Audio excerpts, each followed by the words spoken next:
Hi guys, so welcome back to another video. Today I'm going to be doing like a mid-pay period check-in with my variable expenses to see where I'm at with my spending. I'm also going to show you guys one of my new binders that I created because I switched over my sinking fund binder into this binder. I actually combined my sinking funds and my savings challenges in this one binder, so I'll be showing you that as well. But let's go ahead and get into our mid-pay period check-in. If you're new to my channel, my pay periods are 2 weeks long. So right in the middle of our pay period, it's a good idea to check in with our budget, see where we're at with our spending so that we know where we are so we don't go over budget. First, we're gonna pull out my variable expense binder. I will be switching my binder out today. Right now I have my fall floral slasher binder for my variable expenses, but today I will be switching it out to my new Hocus Pocus Sanderson sister binder. For the next cash stuffing video, you will notice that the binder has changed because I'll be switching that out today over on Instagram. If you want to follow me over on Instagram, it's at Willow Horror Shop. I share my personal day-to-day life in my Instagram story. All right, so let's go ahead and get started. Okay, so if you remember, I'm doing things a little bit differently this pay period because I had my Visa gift cards that I'm using for a lot of my variable expenses, but for the cash that I do have in my grocery envelope, my budget is $450 every 2 weeks. And I now have 150, 70, 80, 90, 95, 200, and 1, 2, 3, 4. $204. So I apologize in advance. Instead of Sam in the background for this video, you're gonna hear my 5-year-old son Jasper in the background. He is home with mom today, so I apologize in advance. He is just playing. But okay, so I spent $246 out of my grocery envelope when I went grocery shopping. So I grocery shop at Aldi. I do it once a week on Sundays, but I also use our grocery envelope flexibly for takeout because we don't have a dining out or takeout budget. So if we want takeout, we use either like from grocery money, like because that's considered food, or personal spending or family fun. So we just kind of make it work within what we already have in our variable expenses. So I did get takeout one day this week, it was $30, and the rest is groceries from Aldi. I also had to make a Kroger run, long story, but I had to make a Kroger run for $20 as well. But typically I just stick to one grocery trip per week at Aldi. All right, in my family fun envelope, I budgeted $70 at the beginning of the pay period, and now I have $40 left. So I've spent $30 of this. My kids' personal spending, household miscellaneous, has $0 in the cash envelopes. My personal spending, I budget $80 every 2 weeks, and I have spent that. That is gone. For the other 3 envelopes, I used my Visa gift cards from my side hustle. I normally cash stuff $40 in my kids' envelope, $50 in household, and $80 in miscellaneous. So that is $170 from those 3 envelopes. I've spent $124 of that. That's just to give you guys some context on how much I've spent. However, I am not tracking this pay period for my Visa gift cards. I'm not tracking my spending as to how much I have in each envelope. I explained that in my last video. A lot of things are going on right now. I'm under a lot of stress, so I'm giving myself a little bit of grace in my budget this pay period since I do have those gift cards, and I'm just not tracking every single dollar. That doesn't mean I'm not being intentional with my spending. It just means I'm giving myself a little bit of leeway. And so I'm still within budget. I have not gone out and bought things that we don't need. This is all things that we need that I would have bought anyways if I had cash in my budget. All right. And then in my Halloween envelope, I have not spent any of the $50 that we have in here. I am going to the bank today to withdraw the $77 that we have in our Halloween sinking fund that's online. I have several sinking funds in a checking account. It's just easier for me to have certain ones in cash, certain ones in checking. So I do have $77 that I'm gonna pull in cash to put in this envelope because when we actually go Halloween shopping, having cash is gonna keep me more accountable than using my credit card. That's something that I am not giving myself leniency on is my Halloween envelope because I know with Halloween I can be very impulsive. I love Halloween, of course, so it's a very nostalgic holiday for me. When I walk into Spirit Halloween, I can be a very, very impulsive spender. So to hold myself accountable, I do need to have a cash envelope for Halloween.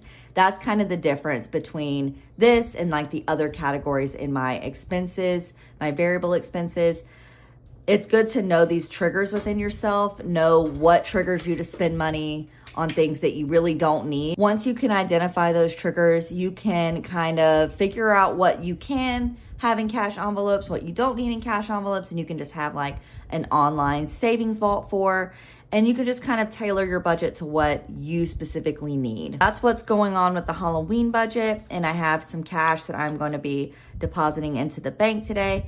When I deposit cash from the bank, that just means I use my credit card for whatever reason from one of my cash envelopes, and I pulled the cash from my cash envelope to reimburse myself and reimburse the credit card. That is for things like online spending. If I have to place an order online through Walmart Plus to have delivered, obviously I can't use cash for that transaction. I need to use my credit card. So I just pull the cash, put it in my back to bank envelope, and we're good to go. That's where we're at with our variable expenses this pay period. Now I want to show you guys my new savings binder. I'm going to be calling this a savings binder going forward instead of a sinking fund binder.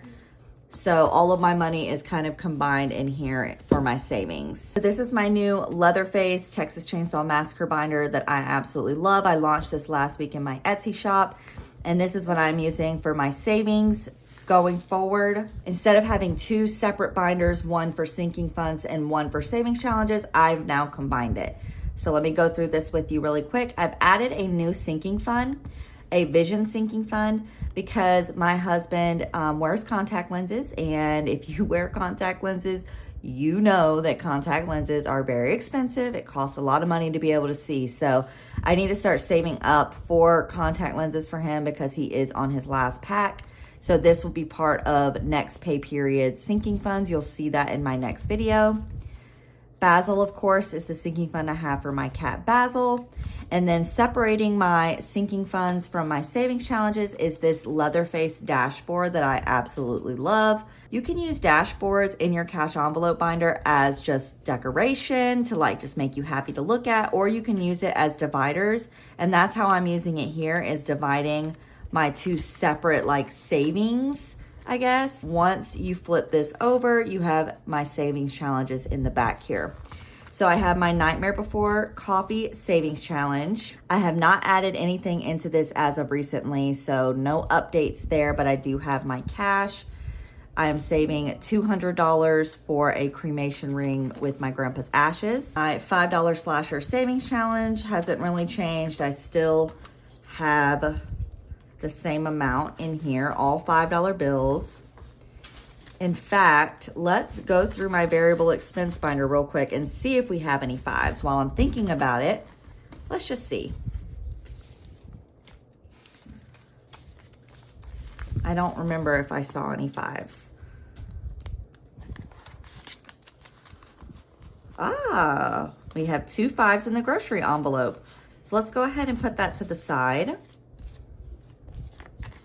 This is the point of the $5 slasher savings challenge. It is to challenge you to save any fives you may come across. I don't always do it, and I especially don't do it in the beginning of a pay period. Since we're approaching, you know, the latter half of our pay period, then I feel comfortable pulling some fives now, especially if I feel comfortable with where we're at in that specific category. Oh, we're not pulling anything from Halloween. I forgot. I do have fives in here, but this is a sinking fund. That's not included in the $5 savings challenge. The $5 savings challenge is strictly for my variable expenses. Okay, so now we can come back over here and we can save our 2 10s or 2 $5 bills. 5, 10, 15, 20, 25, 30, 35, 40, 45, 50, $55. Which is 1, 2, 3, 4, 5, 6, 7, 8, 9, 10, 11 $5 bills. Every time I save a 5, I just mark off one of my icons. So I'm gonna mark off 2 since I just added 2 $5 bills. And once I've marked off all of my icons, I will have $150 saved. That's it for my savings binder. Now it is looking bare. I usually like to have a lot more cash sinking funds than this, but we're doing what we've got to do for the budget that we have right now. Inflation is crazy, as you guys all know, so that means we are not able to contribute as much as we would like to our savings, but we are working hard every day. We are going to keep going. We are going to continue saving money in small ways. Thank you guys so much for tuning in to another YouTube video. I will be back next week for a cash stuffing and some updates as far as our savings and student loans.